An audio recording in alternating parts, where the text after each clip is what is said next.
सोचिए एक पल के लिए, अगर आप ऐसी जगह पे रहते हैं जहां जमीन के नीचे अरबों रुपए का सोना है, जहां से देश के आधे शहरों को गैस मिलती है, जहां समुद्र का किनारा है, पहाड़ है, खनिज है, और फिर भी आपके बच्चे स्कूल नहीं जाते क्योंकि स्कूल है ही नहीं। आपके घर में पीने का पानी नहीं है, और अगर आप इस सब के बारे में कुछ बोलते हैं तो एक दिन आप बस गायब हो जाते हैं।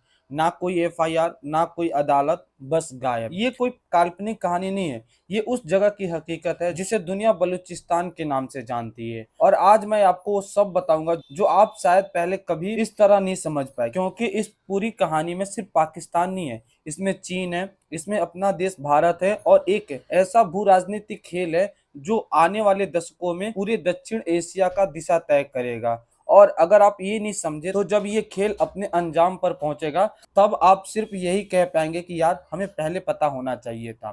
तो शुरू करते बुनियाद से। बलूचिस्तान पाकिस्तान का सबसे बड़ा प्रांत है, इतना बड़ा कि पाकिस्तान के कुल भूभाग का 44% हिस्सा अकेले यही प्रांत है।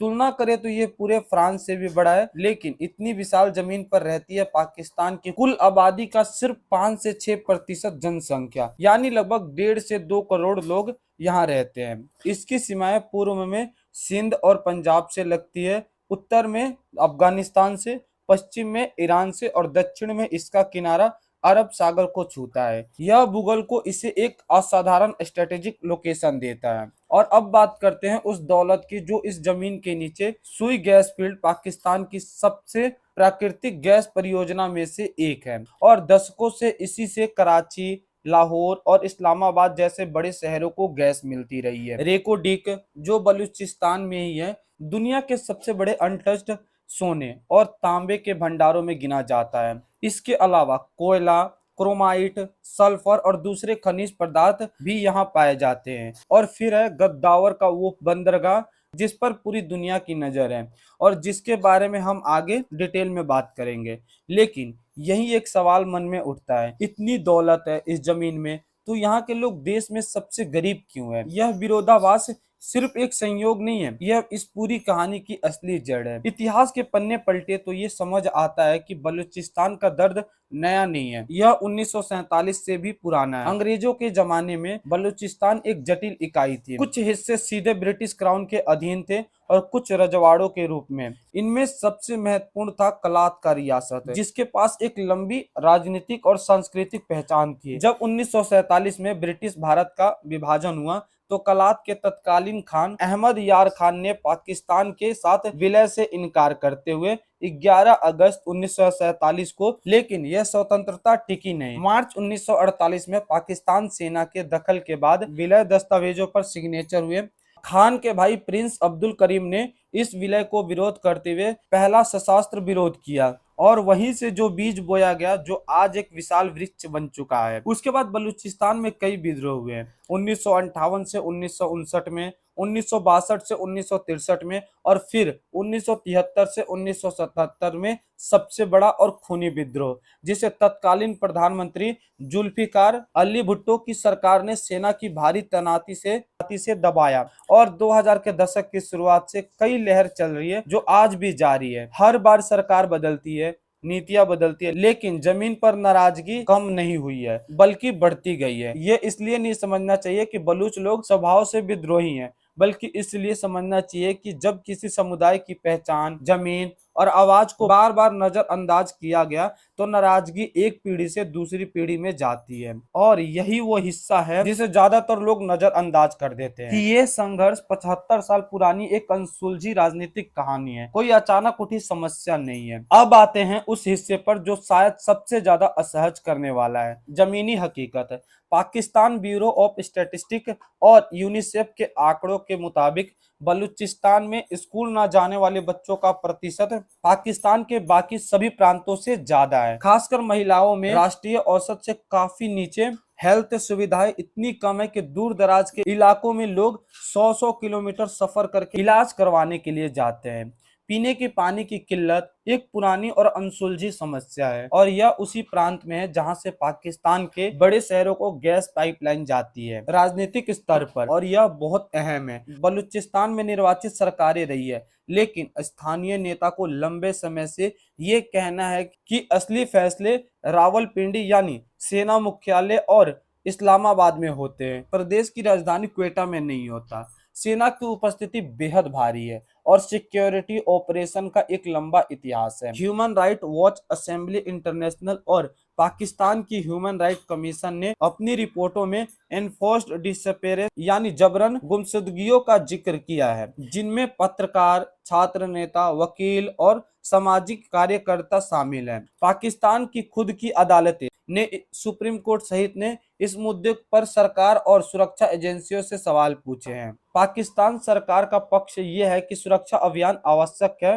क्योंकि सशस्त्र संगठन आम नागरिकों पर हमले करते हैं और विदेशी ताकतें इस विद्रोह को हवा देती है, और यह बात पूरी तरह गलत भी नहीं है। हिंसा दोनों तरफ से हुई है और उसे किसी भी रूप से जस्टिफाई नहीं किया जा सकता, लेकिन सवाल यह है कि क्या सिर्फ बंदूक से किसी 75 साल पुरानी राजनीतिक शिकायत का हल निकल सकता है। और यही से कहानी का नया मोड़ लेती है, क्योंकि अब इस पूरी तस्वीर में एक नया किरदार आता है, उसका नाम है चीन। 2015 में जब चीनी राष्ट्रपति शी जिनपिंग पाकिस्तान आए थे, उन्होंने एक ऐतिहासिक अनाउंसमेंट की थी। चाइना पाकिस्तान इकोनॉमिक कॉरिडोर यानी CPEC करीब 60 अरब डॉलर से ज्यादा की ये परियोजना सड़कें, रेल लाइनें, बिजली संयंत्र और बंदरगाह बनाएगी, और इस पूरे कॉरिडोर का दिल है बलूचिस्तान का गवादर बंदरगाह। चीन के लिए गवादर एक सपना है, क्योंकि यह मलक्का जल डमरू मध्य के बिना अरब सागर तक सीधी पहुंचा देता है, जो उसकी सबसे बड़ी स्ट्रेटेजिक वल्नरेबिलिटी को कम करता है। पाकिस्तान के लिए एक आर्थिक लाइफलाइन की तरह पेश किया गया, लेकिन गवादर में क्या हुआ असल में? डाउन अखबारों की रिपोर्टों और रियूटर्स के कई वर्षों के कवरेज के अनुसार गवादर के स्थानीय मछुआरों और निवासियों का कहना है कि बंदरगाह के विकास से उनकी आजीविका पर सीधा असर पड़ा है। बड़ी ट्रैवलर्स ने उनके पारंपरिक मछली पकड़ने के इलाका पर कब्जा कर लिया। नौकरियां बाहर से आए श्रमिकों को मिली। 2021 और 2022 में गवादर में बड़े विरोध प्रदर्शन हुए, जिनका नेतृत्व मौलाना हिदायतुर रहमान ने किया। ये लोग अलगावादी नहीं थे, ये सामान्य नागरिक थे जो पूछ रहे थे कि हमारे लिए क्या है इस विकास में। उनकी मांगे बुनियादी थी: रोजगार, मछली पकड़ने का अधिकार, पीने का पानी, बिजली। ये विरोधाभास ध्यान देने लायक है। एक तरफ गवादर को भविष्य का दुबई कहा जा रहा है, दूसरी तरफ वहाँ के असली बासिंदे खुद से पूछ रहे हैं कि इस विकास में हमारी जगह कहाँ है। और ये सवाल सिर्फ बलूचिस्तान का नहीं है, ये उन तमाम जगहों का सवाल है जहाँ विकास के नाम पर स्थानीय लोगों को हाशिए पर ढकेला जाता है। लेकिन अब हम उस हिस्से पर आते हैं जो भारत के नजरिए से ज्यादा रिलेवेंट है और जिसे लेकर सबसे ज्यादा कंफ्यूजन है। पाकिस्तान का एक पुराना और बार बार दोहराया गया आरोप है कि बलूचिस्तान में जो कुछ हो रहा है उसमें भारत का हाथ है। ये आरोप नया नहीं है, लेकिन 2016 में यह एक नए स्तर पर पहुंचा जब पाकिस्तान ने कुलभूषण जाधव को गिरफ्तार किया। पाकिस्तान का दावा था कि जाधव रॉ के एजेंट है जो बलूचिस्तान में जासूसी और तोड़फोड़ में शामिल थे। भारत ने इसे सिरे से नकारते हुए कहा कि जाधव एक सेवानिवृत्त नौसेना अधिकारी हैं जो ईरान में व्यापार के सिलसिले में थे और जिन्हें अगवा किया गया। 2019 में इंटरनेशनल कोर्ट ऑफ जस्टिस ने माना कि पाकिस्तान ने जाधव को वियन्ना कन्वेंशन के तहत कंसलर एक्सेस नहीं दिया। यह एक इंटरनेशनल कानून का उल्लंघन था। ICJ ने जाधव को फांसी पर रोक लगाई और मामले को समीक्षा का आदेश दिया। अगस्त 2016 में भारत के प्रधानमंत्री नरेंद्र मोदी ने लाल किले से अपना स्वतंत्रता दिवस भाषण में बलूचिस्तान का नाम लिया। उन्होंने कहा कि बलूचिस्तान के लोगों ने उनका आभार व्यक्त किया है। पाकिस्तान ने इसे अपने आंतरिक मामलों में सीधी दखलंदाजी करार दिया। ये पहली बार था कि किसी भारतीय प्रधानमंत्री ने इस स्तर पर बलूचिस्तान का नाम लिया था। भारत का तर्क था कि जब पाकिस्तान कश्मीर पर बोलता है तो भारत को भी अपनी बात रखने का अधिकार है। अब इसे एक बैलेंस नजरिए से देखें।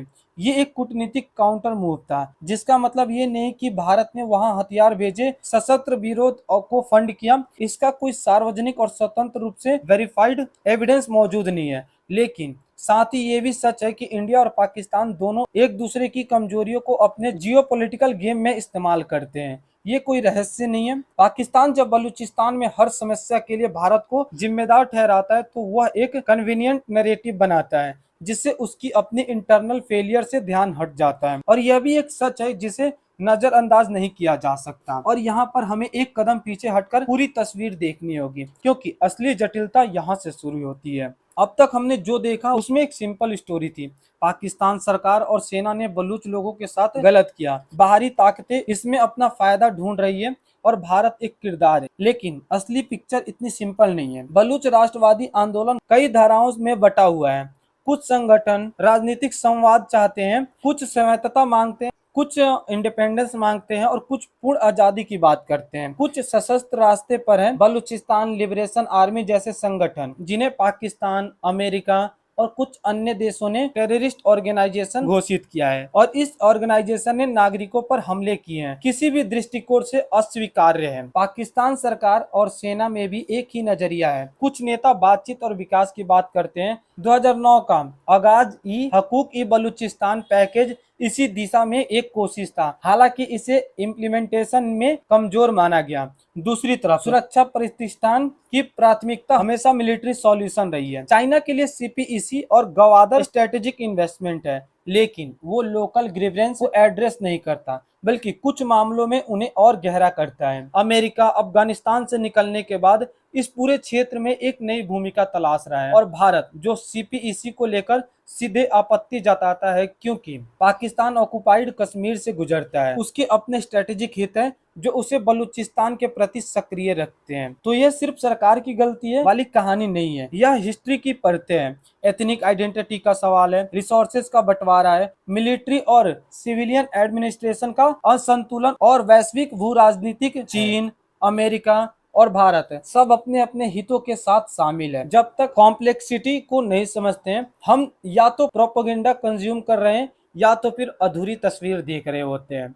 और ये समझना इसलिए जरूरी है क्योंकि बलूचिस्तान में जो होगा उसके असर सिर्फ पाकिस्तान तक सीमित नहीं रहेंगे। गवादर अगर एक बड़ा ट्रेडिंग हब बन जाता है तो इसका सीधा असर भारत के करेंसी कांडला बंदरगाहों पर पड़ेगा, क्योंकि हिंद महासागर में शिपिंग रूट का समीकरण बदल जाएगा।